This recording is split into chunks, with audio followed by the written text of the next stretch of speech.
Welcome. In this part, we'll be discussing about the next example of a fossil plant called as Lyginopteris. This is how exactly the Lyginopteris looks like. The members have been reported from the Carboniferous period of the Paleozoic era. It was found abundantly in a coal ball horizon of Yorkshire. Now, speaking about the morphological features of the Lyginopteris, it has got a stem, followed by leaves and roots are present. Now, speaking about the stem was slender and it was covered with scaly leaves. So we can make out these markings. These are nothing but the scaly leaves. Near the base of the plant, adventitious root used to develop. So these roots are the adventitious roots. Now the plant seems to have been a climber. Now the question arises, being a plant, how it will be a climber?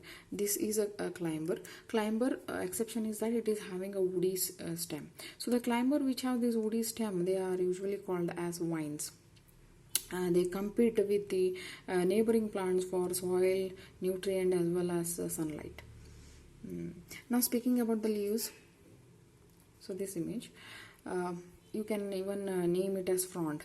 Now what frond is? Frond is nothing but a leaf-like structure. Leaf-like part or leaf-like structure. Leaves are many and spirally arranged. They are spirally arranged. It is not like visible over here as a spiral arrangement, but when we are going to have a look on the fossil of these plants, it looks like a spiral arrangement of the leaves.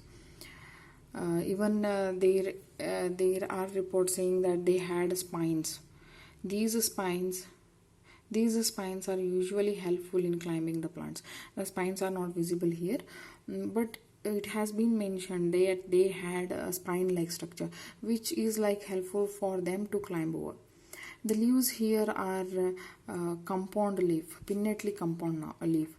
Now pinnate is nothing but a leaf resembling a feather of the bird, having a leaflets on each side of the common axis. So we will be having common axis. On either of side of the common axis we will be having the leaflets.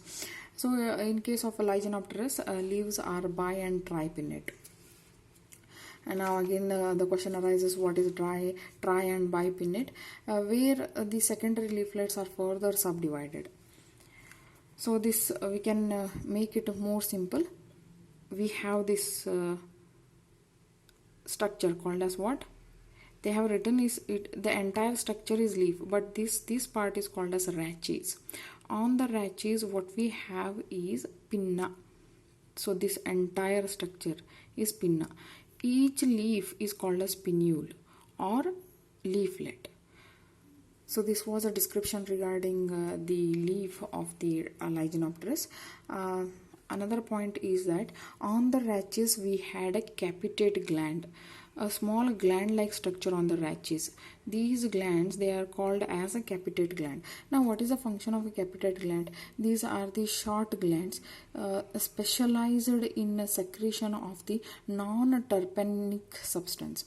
Now what are non-terpenic? We have heard of turpentine and non-turpentine. These are essential oils which is secreted by this part of the rachis. The main function of this capitate gland is to prevent this entire leafy structure from herbivores.